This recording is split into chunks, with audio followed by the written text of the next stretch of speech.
sociedad, conocimiento, educación. Momento de reflexión con el doctor Gilberto Herrera Ruiz.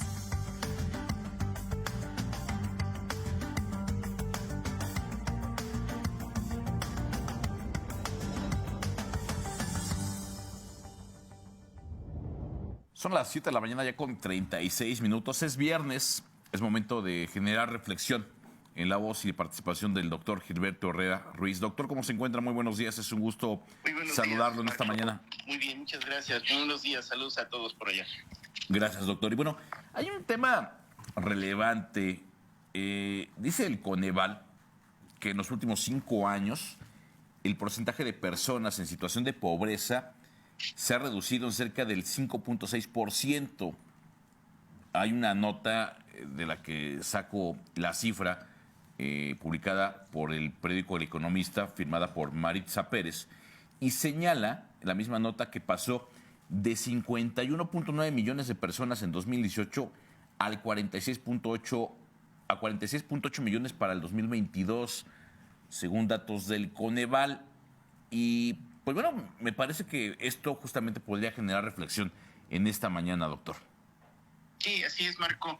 Estos son los resultados de una política social que ha manejado este gobierno y que creo que son importantes. Y habría que poner el foco en Querétaro en ese sentido. En Querétaro, más de 200,000 queretanos salieron de la pobreza. Eso, y como lo dice también Coneval, pues es reflejo del aumento al salario mínimo, del cambio a las prestaciones que se le han dado también a los trabajadores en el sentido de las vacaciones, adultos mayores, ingresos también a trabajo mayores de 60 años, y inclusión de discapacidad, etcétera, etcétera.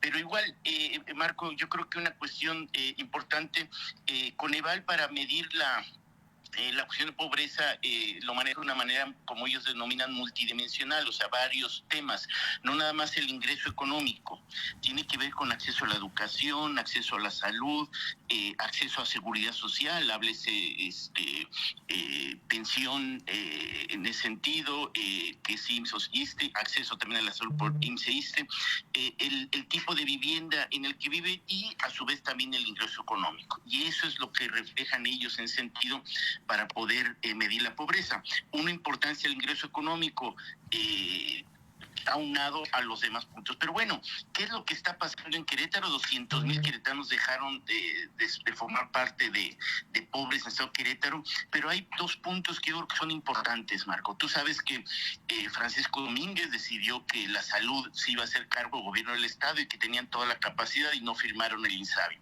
¿Y qué ha sucedido en estos 2 últimos años? Que ha habido un aumento importante de población sin acceso a la salud. Pasamos del 20% al 30% de queretanos que no tienen acceso a un sistema de salud. Y eso lo observo yo cada vez que camino en los espacios de Querétaro, en los municipios, clínicas que están cerradas, doctores, aunque esté la clínica ahí, los doctores no van, no hay doctor que vaya, etcétera. Y entonces ha sido un fracaso el sistema de salud en el estado de Querétaro, que dijo Francisco Domínguez que tenían toda la capacidad y que no tenían problema alguno. Del 20 al 30% de los queretanos aumentó la falta de acceso a la salud. Si antes era 20% de acceso a la salud, ahora son un 30%. Y lo mismo está sucediendo en el rezago educativo, en el sentido de población que no tiene acceso a la educación. Pasamos de 406,000 queretanos a 435,000 queretanos que reporta el INEGI y que esos datos los toma a su vez Coneval en un rezago educativo. Entonces creo yo, Marco, que ahí es un punto de reflexión del gobierno estatal, en el sentido si se hacen responsables de la educación y se hacen responsables de la salud, pues que haya avances y no haya retrocesos. No es posible que el gobierno federal, pues a través de sus programas que maneja la Delegación de Bienestar, haya avances importantes en el monto que es el adultos mayores, en el número de beneficiados y demás, y en los rubros en donde el Estado se ha hecho responsable, haya retrocesos en ese sentido. Entonces yo creo que es una llamada de atención el que pues las secretarías, como CDSOC, dejen de andar viendo, repartiendo recursos ahí, pero que no cambien realidades. Hay que invertir más en salud, hay que invertir más en educación en el estado de Querétaro. Justo hay otra nota que retoman los datos del Coneval, doctor. Esta que le cito es publicada por el periódico español El País en su edición en México y señala que la mayor carencia que sufre México es el acceso a la seguridad social. Dice la nota, retomando datos del Coneval, que el 50% del país no tiene medios de subsistencia ante accidentes o enfermedades. Me parece que justo eso, el tema de acceso a la salud sigue siendo un gran reto para el país en esta y seguramente en la siguiente administración, doctor. Así será, y por lo tanto te digo, el que se tenga que trabajar en forma colaborativa, y pues dejarse ayudar los gobiernos de Estado que no han querido firmar. Porque mira, eso mismo sucedió hace 2 años cuando tuvimos la pandemia, cuando analizamos el impacto de la pobreza. Si tú te fijas, entre el 2018 y el 2020, el número de pobres aumentó en 4 millones. Estábamos en la pandemia en ese momento. Y lo que estábamos observando en ese momento es que la pobreza se había reducido en adulto mayor, se había reducido en zonas rurales, pero no en las zonas urbanas.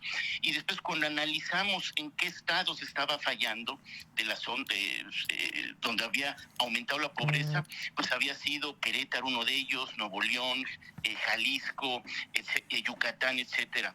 Y donde se había reducido la pobreza en estados todavía incluso hasta con menos capacidades económicas como Oaxaca, Chiapas y demás. Lo que indicaba que estaban fallando las políticas de apoyo económico durante el COVID, pues en las grandes ciudades urbanas de las capitales como Querétaro, como Guadalajara en el caso de Jalisco, o Monterrey, Nuevo León, que en ese tiempo estaba gobernado por un independiente. Y esa era la cuestión. Tenemos que empezar a que estos gobiernos dejen de manejar el sistema de salud o el sistema de ingreso económico como una cuestión electoral y se maneje de una cuestión, de una política social realmente universal para todos, en el sentido de que cambien realmente la situación de las personas y no como nos pasó en aquellos tiempos de entrega de despensa un momento, etcétera, etcétera. Entonces tiene que cambiar esa visión entre los gobiernos estatales y incluir el gobierno federal también que apoye en ese sentido. Pues bueno, es ahí justamente un gran reto el que aún prevalece, doctor, en tema de salud. Así es. Pues muchas gracias, Marco, y un gran abrazo a todos por allá. Gracias, doctor. Nos escuchamos la próxima semana aquí mismo en este espacio Presencia Universitaria. Así nos vemos. Hasta luego, doctor.